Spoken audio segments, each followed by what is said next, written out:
안녕하세요. 저는 30대 후반 미혼 여성입니다. 명절을 앞두고 있는 시점이 되니까 자연스레 가족 얘기가 많이 나오고 있는데요.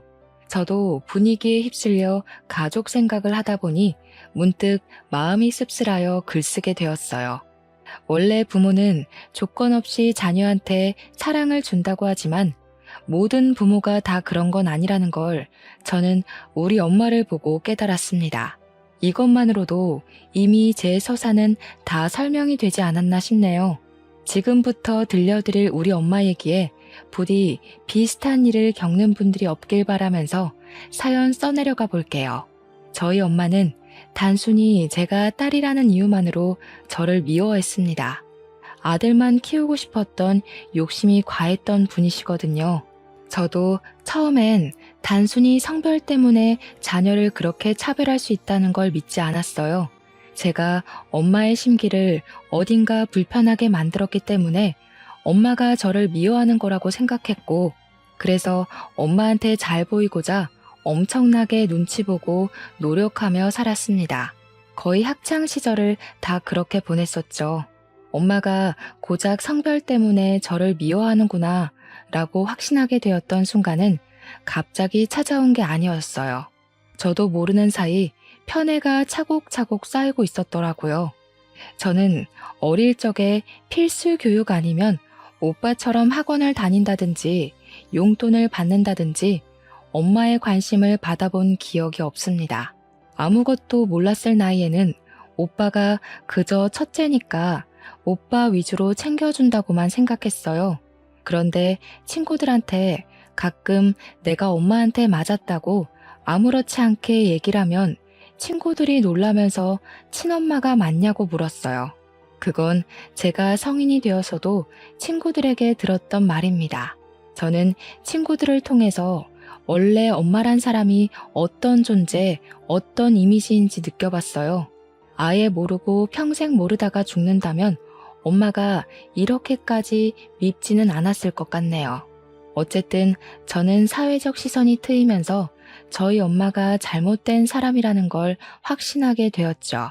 그나마 엄마긴 한가 보네 싶었던 순간은 대학 첫 등록금을 내줬을 때였습니다. 물론 그 이후엔 제가 벌어서 등록금 메꿔야 했지만 엄마가 유일하게 저를 위해서 의무적으로 하지 않아도 될 부분을 지원해 준 거였어요. 저한테는 그 첫 등록금의 의미가 컸었는데 사실 오빠한테는 이런 것들이 별것 아닌 일이었어요. 오빠는 대학도 엄마가 다 지원해주고 자취도 시켜줬거든요. 용돈도 따로 주고요. 저는 자취는 꿈도 못 꿨습니다. 집에서 통학하면서 엄마가 시키는 집안일까지 하면서 살았어요. 엄마는 오빠가 원하면 간이랑 쓸개까지도 내줄 만큼 잘해줬는데요. 그런 엄마가 처음으로 오빠의 제안을 거절했던 적이 있었어요. 오빠가 결혼한다고 올케 언니 데리고 왔을 때 분가를 얘기했었는데 그걸 엄마가 절대 안 된다고 반대를 하더라고요. 일단 이유가 올케 언니 집안이 뼈저리게 가난했기 때문이었습니다. 자기 돈으로만 장만한 집에 아들이 아닌 며느리가 같이 얹혀 사는 것이 싫다고 하셨어요. 엄마 말대로 올케 언니 집에서는 신혼집에 보탤 만한 거액이 없는 형편이었습니다. 올케 언니 집은 빚이 없던 적이 없었고 사돈 어른들이 젊은 시절부터 노동하느라 몸이 다 망가져서 일도 못하고 있다고 했어요. 오로지 올케 언니가 사회복지사를 하면서 식구들을 먹여 살리고 있었다는데 솔직히 사회복지사 급여로 새 식구 먹고 살기엔 많이 빠듯하거든요. 그러니까 집도 변변찮은 달동네 같은 데 있을 수밖에 없었어요. 그런 곳은 집값도 옳게 안 쳐주는 그런 곳이었습니다. 올케 언니는 200만 원 조금 넘는 돈으로 부모님 병원비에 식비에 공과금 등등을 혼자 해결해야 돼서 결혼하기까지 모은 돈도 없었어요. 기초수급자 자격은 안 되는데 마치 기초수급자처럼 한 달 돈 받고 한 달 사는 수준으로 살았다고 들었습니다. 올케 언니가 없으면 사돈 어른들은 그냥 길바닥에 나앉을 신세라는 거예요. 그래도 올케 언니 외모가 출중한 편이어서 오로지 올케 언니 외모에 한눈 팔린 오빠가 엄마한테 결혼하겠다고 우기는 바람에 이 관계가 이루어질 수 있었던 겁니다. 엄마는 오빠의 결혼을 허락해주는 대신 합가를 내걸기도 했었거든요. 합가가 조건이 합의되지 않았으면 아마 엄마랑 오빠가 처음으로 대립하는 순간이 오지 않았을까 싶기도 하네요. 아무튼 결혼이 성사되었다고 모든 것이 잘 풀릴 것처럼 잘 된 건 아니었어요. 좋아하는 사람이랑 결혼을 하게 된 오빠는 마냥 좋았을지 몰라도 제가 본 올케 언니의 모습은 좀 불안해 보였습니다. 오빠를 좋아해서 결혼을 하는 것 같긴 한데 집안끼리 너무 수준 차이가 많이 나서 상견례부터 기죽어 있는 느낌이었어요. 그건 사돈 어른들의 모습도 마찬가지였어요. 그런 올케 언니 식구들 앞에서 엄마는 올케 언니 집안을 지적하며 상견례 자리에서도 대놓고 무시했습니다. 옷이 그런 것밖에 없으셨어요? 제가 그래도 건물주인데 건물주 사돈이라고 하기엔 영 체면이 안 사시네요. 웬만하면 저 만날 때만이라도 옷 한 벌 사입고 오세요. 그게 건물주 집안에 대한 예의라고요. 그래도 나름 단정하게 입고 온 건데 사부인 눈에는 영 부족했나 보네요. 죄송합니다. 그래도 우리 딸이 참 모난 곳 없이 잘 컸어요. 부모가 못나서 그렇지 좋은 부모 만났으면 장성을 해입니다. 잘 좀 부탁드려요. 뭐 장성할지 안 할지는 지켜봐야 아는 거고요. 결혼식 온전히 제 돈으로 나가는 거 아시죠? 애들 분가까지는 못 시켜줍니다. 그리고 앞으로 우리 며느리 되라인데 전화 연락은 자제해 주세요. 저는 우리 집에 있었던 일 어디서 말 나오는 거 딱 질색이거든요. 엄마는 사돈들이 가난하다는 이유만으로 쉽게 보는 건지 가리지 않고 막 뱉었어요. 누가 들어도 기분 상할 말이었는데 사돈 어른들은 절대 티를 내질 않았습니다. 딸을 위해서 참는 것 같았어요. 그나마 오빠가 작작하라고 말려서 엄마가 더한 수위를 넘기지 않을 수 있었습니다. 참고로 아빠는 자동차 관련 업체를 운영했었는데 일하다가 부득이한 사고를 당해서 돌아가셨어요. 제가 어릴 때 일이라서 잘 기억은 안 나는데 아빠가 워낙 미래에 대한 대비가 철저한 분이라 노후를 대비해 건물 한 채를 관리하고 있었다고 들었습니다. 안타깝게도 아빠가 돌아가시고 나서 그게 엄마 앞으로 상속이 되었는데 엄마는 그렇잖아도 계모 같은 성격을 건물주가 되자 더 군림하며 행동하였어요. 아무튼 저는 원래 용돈도 없었지만 엄마한테 달라고 구걸하느니 진작에 용돈 생각 자체를 포기했었습니다. 성인이 되고부터는 제가 아르바이트를 하면서 스스로 용돈벌이를 해나갔어요. 올케 언니가 제 예상대로 정말 착한 사람이었는데 저희 집에 올케 언니 들어오고 나서 제가 위로를 좀 많이 받았어요. 혼자 엄마한테 속 터지고 있던 마음을 올케 언니와 공유할 수 있어서 힐링이 되었습니다. 올케 언니랑 있는 시간이 좋긴 한데 한편으론 올케 언니가 저한테 자꾸 뭘 주려고 해서 미안할 때가 한두 번이 아니었어요. 아기씨, 이거 내가 사놓고 안 하는 목걸이인데 아가씨 할래요? 아가씨 목이 길고 하얘서 잘 어울릴 것 같아요. 언니, 저번에도 챙겨주시더니 또요? 저야 좋긴 한데 저 진짜 살면서 가족한테 관심 받는 거 처음이에요. 저 챙겨주는 사람 언니밖에 없어요. 처음엔 저도 모르게 착한 올케 언니에게 더 관심 받고 싶어서 괜히 힘든 소리도 많이 하고 고민 상담하면서 위로도 갈구했었어요. 그때마다 올케 언니는 제 마음을 귀신같이 알아채고는 친언니처럼 진심으로 저를 보듬어 주었습니다. 올케 언니 덕분에 원래 가족이란 건 이런 거구나 생각했어요. 그래서 올케 언니에 대해 마음이 많이 열렸고 저도 엄마 몰래 올케 언니를 많이 도와주었습니다. 혼자 집안이라는 서름을 누구보다 제가 잘 알고 있기 때문에 저는 올케 언니에게 그런 감정을 느끼게 해주고 싶지 않았어요. 올케 언니가 엄마한테 이리 치이고 저리 치이는 걸 많이 봤거든요. 엄마는 그냥 여자를 싫어하는 건지 저한테만 괄시를 했던 게 아니라 올케 언니도 그저 여자에 가난까지 더해서 심하게 미워하더라고요. 아유, 너는 가난한 냄새를 아주 달고 다니는구나. 어디 가서 내 며느리란 소리 하지 마라. 급이 안 맞아서야 원. 엄마는 저한테 그랬던 것처럼 올케 언니에게 막말을 서슴지 않되 다행히도 손찌검은 안 했고 이래라 저래라 명령질만 장난이 아니었습니다. 올케 언니가 사소하게 실수하는 것도 전부 트집 잡는 걸로 모자라 올케 언니의 살림 방식을 굉장히 싫어했어요. 야, 너 화장실 식초로 씻었니? 꾸진 년이 꾸진 짓만 하고 있네. 이 집에 비싼 물건들이 얼마나 있는데 냄새 배게 하려고 작정했어? 당장 환기시켜. 이런 식으로 올케 언니가 욕을 먹을 때면 제가 그거 달래준다고 늦은 새벽에 제 방으로 올케 언니를 몰래 불러서 맥주 한잔하며 엄마 뒷담 많이 깠습니다. 저도 저지만 올케 언니도 제가 아니었으면 이 집에서 못 버텼을 거라고 고마워해줬어요. 그렇게 저희 둘은 갈수록 사이가 많이 돈독해졌는데 얼마 안 가 대학을 졸업한 저는 집이랑 좀 먼 곳에 취업이 되어 독립을 하게 되었어요. 그간 제가 아르바이트 하면서 안 쓰고 모은 돈이 있어서 보증금 마련은 충분했습니다.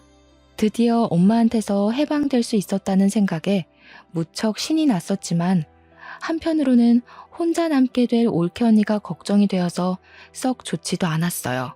하지만 제가 올케 언니를 데려올 수 없는 상황이잖아요. 만약 올케 언니가 정말로 제 친언니였다면 저는 망설임 없이 올케 언니를 데리고 나왔을 겁니다. 어쩔 수 없지만 올케 언니와 헤어져야 했던 저는 연락을 자주 하기로 하고 아쉬운 작별을 했어요. 실제로 올케 언니랑 몇 달 꾸준히 연락을 하면서 가족보다 더 가족처럼 안부를 묻고 살았습니다. 그러던 어느 날 올케 언니한테서 자정이 다 되어 연락 온 건 그날이 처음이었는데요. 언니가 우리 집에서 하룻밤 신세 질 수 있겠냐고 묻더라고요. 너무 놀라서 이 늦은 시간에 오겠다는 거냐고 되물었으나 제가 잘못 들은 건 아니었더라고요. 그런 부탁을 하는 올케 언니 목소리가 많이 안 좋아 보여서 저는 택시로 마중을 나갔습니다. 오랜만에 본 올케 언니는 얼굴이 말이 아니게 헬쑥했고 뺨이라도 맞았는지 한쪽 볼이 부어 있었어요. 이거 왜 이래요? 설마 엄마가 이랬어요? 엄마가 이제 언니 때리기까지 하는 거예요? 그냥 좀 실수로 그릇을 깼는데 이렇게 됐어요. 제가 잘못한 건데요, 뭘. 근데 좀 속상해서 아가씨가 너무 보고 싶더라고요. 늦은 시간인데도 연락 받아줘서 고마워요. 올케 언니는 거짓말을 잘 못하는 사람입니다. 그래서 저는 올케 언니 잘못으로 뺨을 맞았다는 게 거짓말이라는 걸 눈치챘어요. 집에 가서 올케 언니랑 제대로 대화를 해보았는데 역시나 올케 언니 실수 때문에 맞은 게 아니었더라고요. 오빠가 올케 언니한테 반찬 투정을 했는지 실수로 접시를 밀어서 그릇을 깨트렸는데 엄마가 그 소리를 듣고 방에서 뒤늦게 나와 확인하고는 냅다 올케 언니 귀싸대기를 날렸다는 겁니다. 한 대가 아니었다는 것은 더 충격이었어요. 그런데 여기서 더 황당하고 짜증났던 건 올케 언니가 엄마한테 맞고 있는 그 상황에서 오빠는 올케 언니를 향해 혀만 끌끌 차고 있었다고 하지 뭡니까. 언니한테까지 그럴 줄은 몰랐는데 진짜 그 사람들 정신이 나가도 단단히 나갔네요. 이거 가정폭력이잖아요. 언니가 신고하겠다고 하면 제가 무조건 도울게요. 우리 신고합시다. 괜찮아요. 그냥 오늘 밤만 좀 재워줘요. 내일 아침 일찍 들어가 봐야 돼서 먼저 좀 잘게요. 올케 언니는 우리 집에서 더 큰 보복이 돌아올까봐 두려워하는 얼굴이었습니다. 올케 언니가 한 번은 오빠한테 이혼 얘기도 했었다는데 오빠가 그걸 엄마한테 고자질하는 바람에 엄마가 또 올케 언니를 잡아먹으려 했다네요. 우리 엄마 성격에 자기 아들 커리어에 이혼 이력이 남는 게 싫어서 이혼을 절대 거절했을 거란 말이죠. 아마 그때도 올케 언니가 엄마한테 맞지 않았을까 싶은 생각이 들었어요. 이왕 우리 집에 온 거 올케 언니가 오늘만큼은 마음 편히 잠을 자고 갈 수 있도록 방안을 최대한 따뜻하게 만들어 주었습니다. 다음 날은 뭐 그리 빨리 오는 건지 올케 언니를 웬만하면 보내기 싫었는데 어쩔 수 없이 배웅을 하면서 혹시라도 무슨 일이 있으면 언제든지 찾아오라고 우리 집 비밀번호도 알려줬어요. 올케 언니는 정말 고맙다고 하고 그렇게 지옥 구덩이로 돌아갔습니다. 그리고 저는 올케 언니를 그렇게 보낸 걸 여전히 뼈저리게 후회하고 있어요. 제가 다음으로 들은 올케 언니 소식은 유감스럽게도 사망 소식이었거든요. 일하다가 연락을 받았던 저는 상부의 얘기에 이를 빼고서 장례식으로 헐레벌떡 달려갔습니다. 올케 언니 영정사진과 그 앞에서 울고 있는 올케 언니 부모님을 보았어요. 그리고 그 와중에 소름 끼쳤던 건 눈물 한 방울 안 흘리는 오빠보다 시시덕거리며 조문객들이랑 떠들고 놀고 있는 엄마 모습이었습니다. 아우, 여기 음식업체 어디니? 떡이 굳었네 굳었어. 전화해서 좀 따져라. 돈을 얼마나 줬는데 서비스가 이 모양 이 꼴이야? 그때는 엄마가 다른 날보다 더 사람 같지 않아 보였어요. 엄마의 망언이 빈소 전체로 퍼지고 있는데도 가난한 집안이었던 사돈 어른들은 이 장례식을 차려준 엄마를 차마 뒤집어 엎질 못하고 있었습니다. 사돈 어른들이 더 분에 받쳐서 올케 언니를 향해 울고 있는 걸 제가 더 못 참겠더라고요. 그래서 저는 그간 어릴 때부터 받아온 차별과 멸시와 편애에 대한 서름을 담아서 엄마한테 달려갔어요. 식탁 위에 있는 육개장 그릇을 들고서 그대로 엄마 얼굴에 뿌려버렸습니다. 이년이 돌았나? 이게 뭐야? 뭐하는 짓이야 이 정신 나간 년아. 진짜 정신 나간 게 뭔지 보여줘? 사람이 이만큼 정신 나가도록 한 게 누군데 이제 하다못해 사람까지 죽였어. 엄마는 살인자야. 엄마가 뭔데 잘 살려고 하는 사람들을 죽여버려. 엄마는 눈에 들어간 육개장 때문에 제 말을 듣지도 못하고 발만 동동 구르며 따가워하고 있었습니다. 제 얘기를 들었다고 하더라도 고춧가루 통증 때문에 대답을 할 수 없었다고 보는 게 맞겠네요. 엄마가 너무 소란 피우면서 휴지를 찾으니까 누군가가 서둘러 휴지를 가져왔는데 저는 그걸 뺏어 들고서 신발장 밖으로 던져버렸어요. 그리곤 엄마 머리채 잡고 잡아뜨리고는 올케 언니 죽인 죄로 경찰에 신고할 거라 겁박을 주었습니다. 이 년이 먹여주고 키워줬더니 누구 편을 드는 거야? 자기 혼자 죽은 년을 뭘 내가 죽였대? 나도 짜증나 죽겠다고. 갑자기 죽어버려서 사람 돈 쓰게 만들고 말이야. 부조금 다 내가 가져갈 거니까 아무도 손대지 마. 올케 언니가 삶을 스스로 포기했을지언정 그렇게 만든 원인은 당연히 엄마랑 오빠라고 생각했습니다. 손만 안 댔다 뿐이지 올케 언니에게 엄마랑 오빠는 분명한 가해자였어요. 장례식장은 첫날부터 시끄러웠습니다.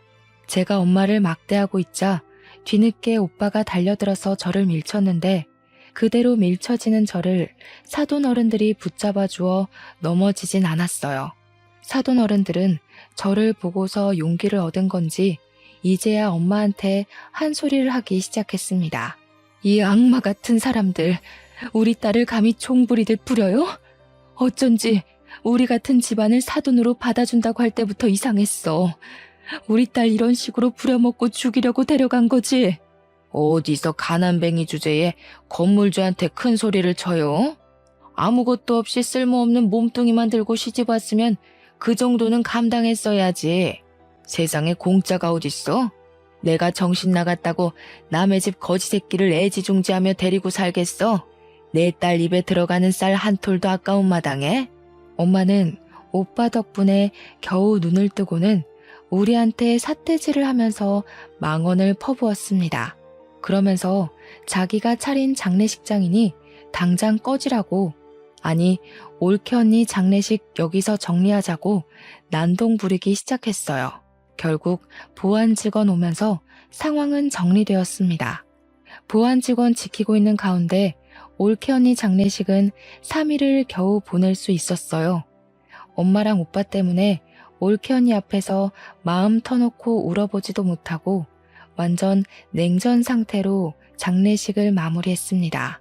저는 이대로 올케 언니를 억울하게 보낼 수 없었어요. 끝까지 잘잘못 모르는 악마 같은 제 가족을 벌 주고 싶었습니다. 저도 그만한 도전을 해볼 수 있는 직장인이었으니까요. 가장 먼저 찾아간 곳은 바로 우리 집이었어요. 언니의 물건이 다 그 집에 있으니까 들어가기 끔찍한 그곳을 제 발로 찾아갔습니다. 아이고, 가난뱅이 자식 납시였네. 네가 거기서 감히 남의 집 사람들을 옹호해? 이제 너는 내 딸 아니야. 내 집에서 당장 나가. 내가 언제 엄마 딸이었던 적은 있어? 자식이라고 낳았으면 조건 없이 당연히 해줘야 되는 의무 말고는 엄마가 나한테 뭘 해줬는데? 대학 등록금 한번 내준 거? 그건 엄마가 자식한테 해주는 지원이 아니라 내가 엄마 뒤치다꺼리한 비용으로 받은 거지. 엄마가 나한테 뭘 해줬다고 생각하는 것만큼 나도 엄마한테 똑같이 해주느라 힘들었으니까 그딴 걸로 생색낼 생각 마. 그 뒤로도 엄마가 제게 시비를 걸었는데 그냥 무시해버렸습니다. 저는 오빠가 출근하고 없는 방으로 들어가 올케 언니 물건을 뒤졌어요. 그런데 감쪽같게도 올케 언니 물건이 없더라고요.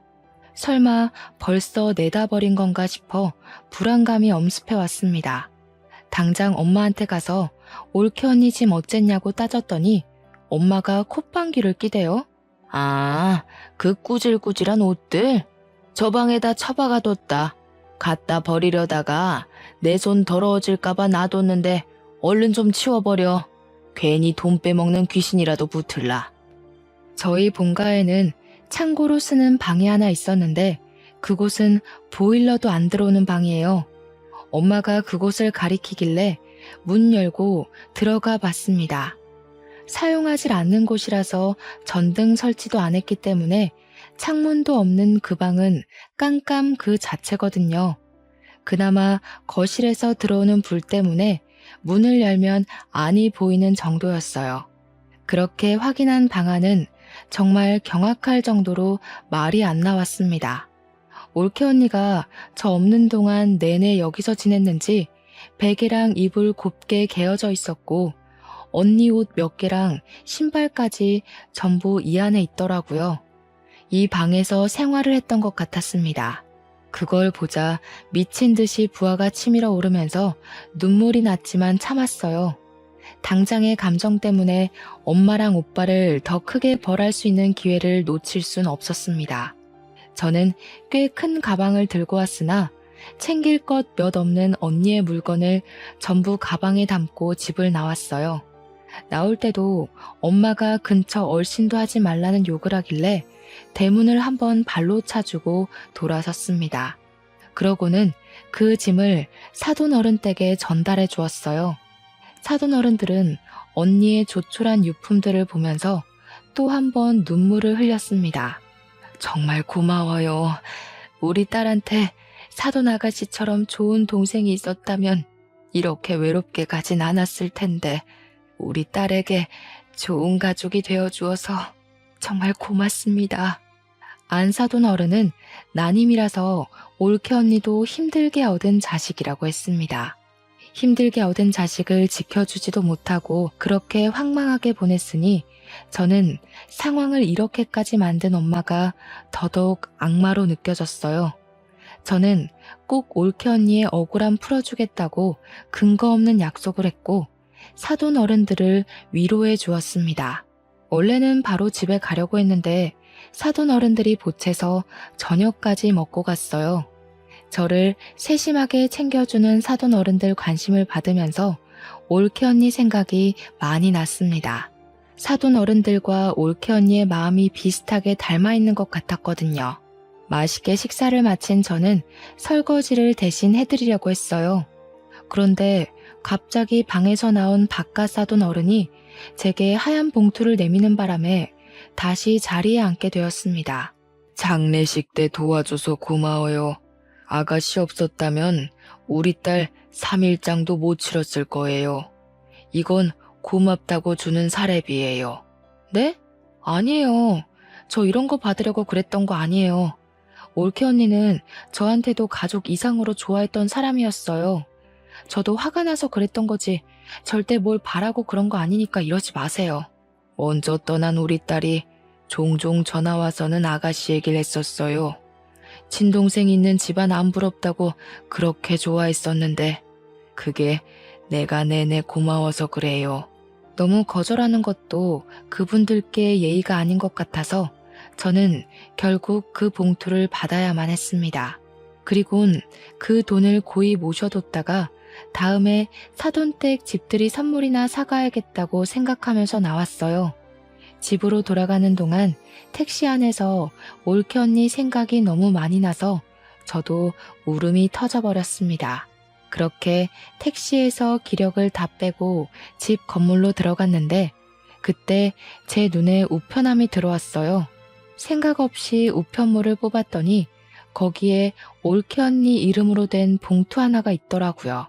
저는 얼른 집에 돌아가서 그 우편물을 뜯어보았습니다. 거기엔 웬 USB 하나랑 언니 휴대폰, 병원 진단서, 그리고 언니 유서로 보이는 편지가 있었어요. 내용에는 제게 고맙다는 내용과 엄마랑 오빠가 언니를 어떻게 괴롭혔는지 폭행 장면, 폭언 녹음도 있었습니다.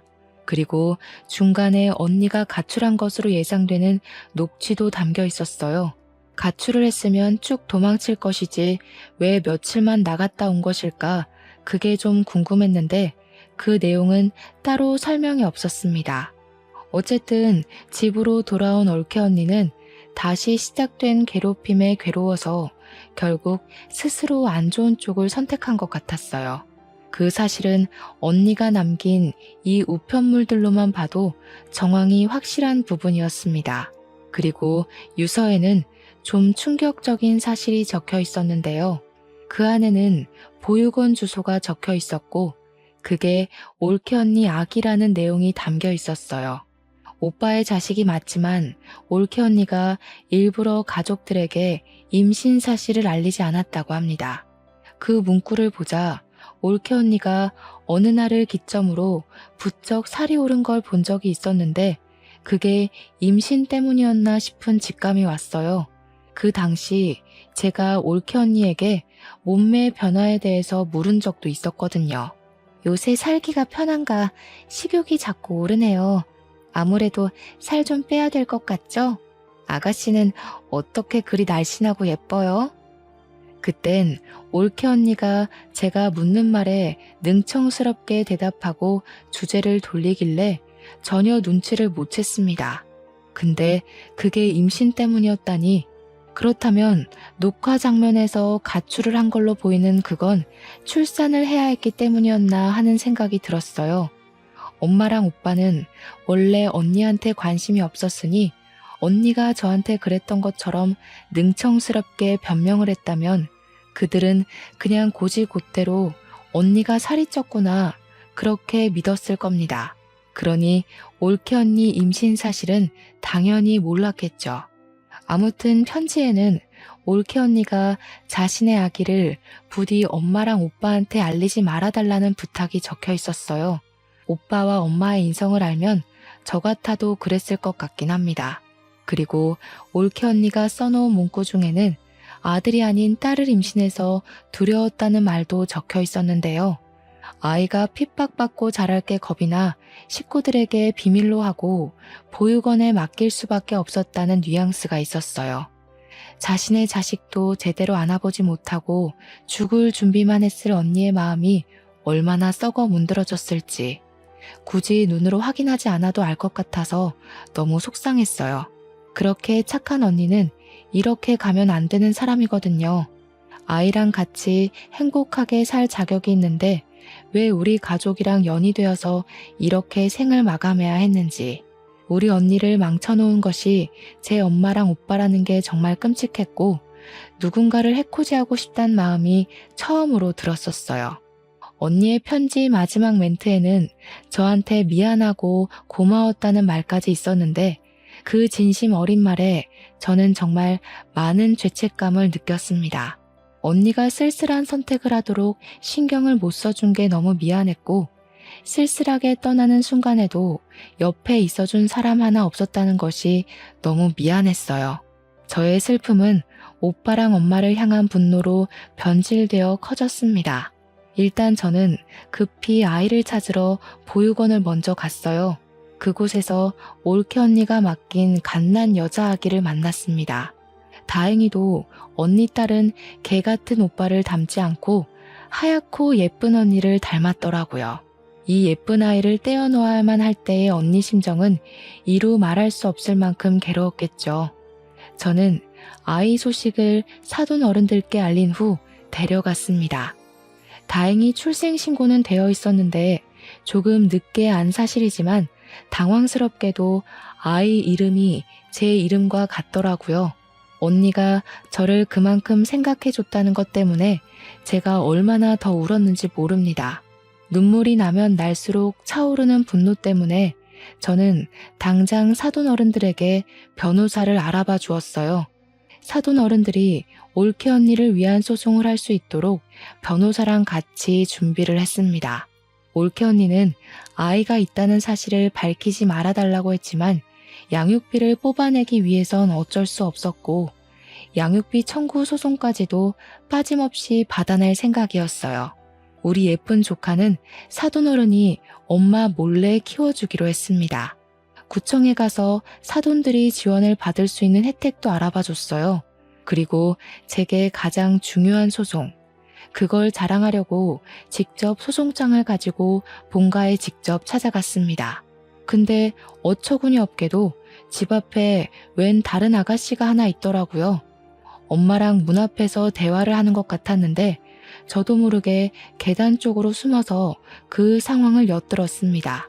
혹시 몰라서 몰래 휴대폰 렌즈만 들이밀어 영상도 촬영했죠. 어쩜 이리도 착할까. 우리 아들이랑 너무 잘 어울리는 한 쌍이다. 이제 뭐 필요한 거 있으면 이 시애미한테 얼마든지 말해.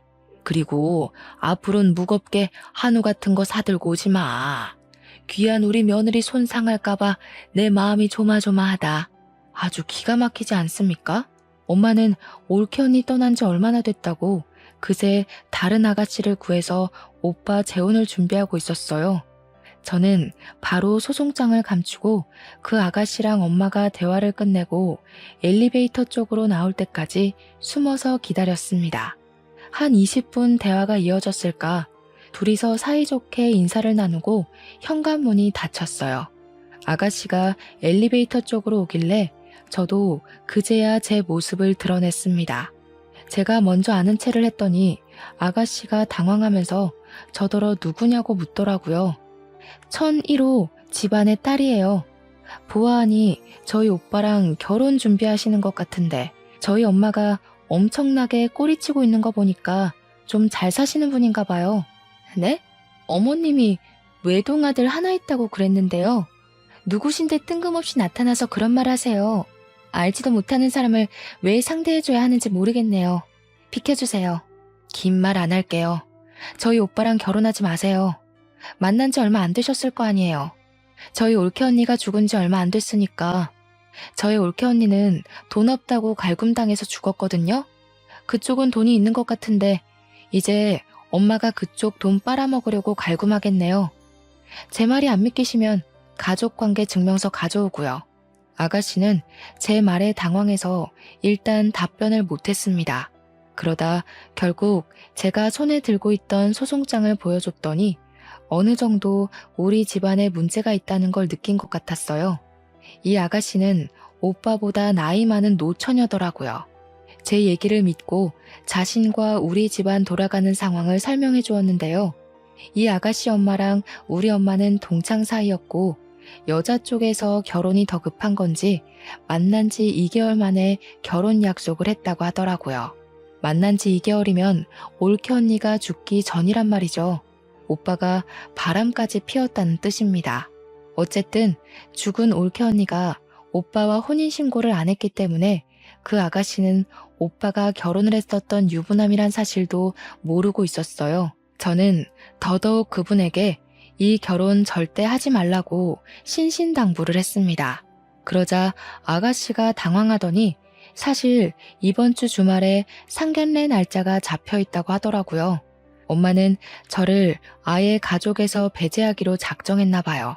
딸이 있다는 사실도 안 알리고 오빠가 상견례 한다는 사실도 알리지 않은 것 보면 말이죠. 뭐 이런 정황만 봐도 유부남인 게 들킬까봐 그런 게 뻔하네요. 오히려 잘 됐다고 생각했어요. 저는 아가씨에게 그 상견례 장소랑 시간만 알아내서 깽판 치러 찾아가기로 계획을 바꿨습니다. 그렇게 예고 없이 들이닥친 상견례 자리에서 엄마랑 오빠는 제 얼굴을 보자마자 하얗게 질려버렸어요. 아가씨는 이미 자기 가족들에게 제가 깽판 치러 올 걸 알렸는지 엄마랑 오빠만큼은 놀라지 않더라고요. 저는 가져온 소송장을 아가씨 식구들에게 전부 보여주었습니다. 그리곤 당신 딸이 만약 이 결혼을 한다면 죽은 올케 언니 꼴 날 거라고 낱낱이 알려주었어요. 그리곤 오빠가 혼인신고는 안 했을지언정 사실 결혼을 한 유부남이라는 사실도 밝혀주었습니다. 심지어 올케 언니가 시모의 갖은 핍박과 폭언에 더 이상 살고 싶지 않아 스스로 목숨을 끊겠다는 내용의 비디오 영상까지 보여주었죠. 그곳에는 엄마가 올케 언니를 함부로 대하는 장면이 노골적으로 담겨 있었어요. 근데 여기서 돌아가는 상황을 알고 보니 아가씨 집에서 이미 엄마한테 명품백을 몇 개 해줬나 보더라고요. 게다가 엄마가 건물주 신분을 내세우면서 예단비로 1억까지 요구한 상태였고요. 새 사돈 되시는 분은 저렴하기 짝이 없는 엄마의 행실에 결국 화를 참지 못하고 자리에서 일어났습니다. 그리곤 식탁 위에 있는 따뜻한 차를 엄마 얼굴에 뿌려버리는 거 아니겠습니까? 우리 딸이 어제 그런 말 할 때는 그래도 동창이니까 네 말을 믿었어.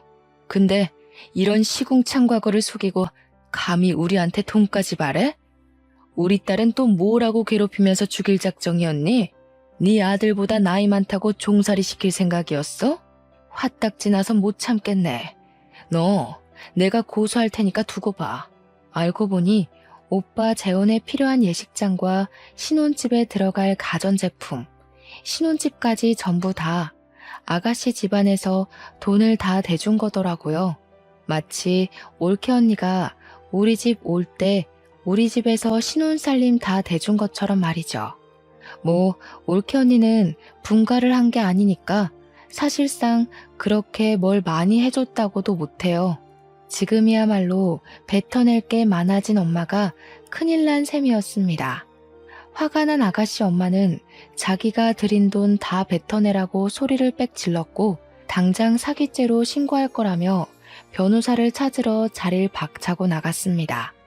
엄마가 나가는 친구를 잡으려고 급하게 따라붙었지만 자기 친구한테 귀싸대기만 맞았을 뿐이었어요. 아가씨 엄마가 돈이 더 많으니까 엄마가 정말 꼼짝도 못하더라고요. 엄마는 그 성질 못 참고 화살을 제게로 돌렸는데요. 엄마가 제 머리채를 잡는 순간 마침 경찰이 들이닥쳤어요.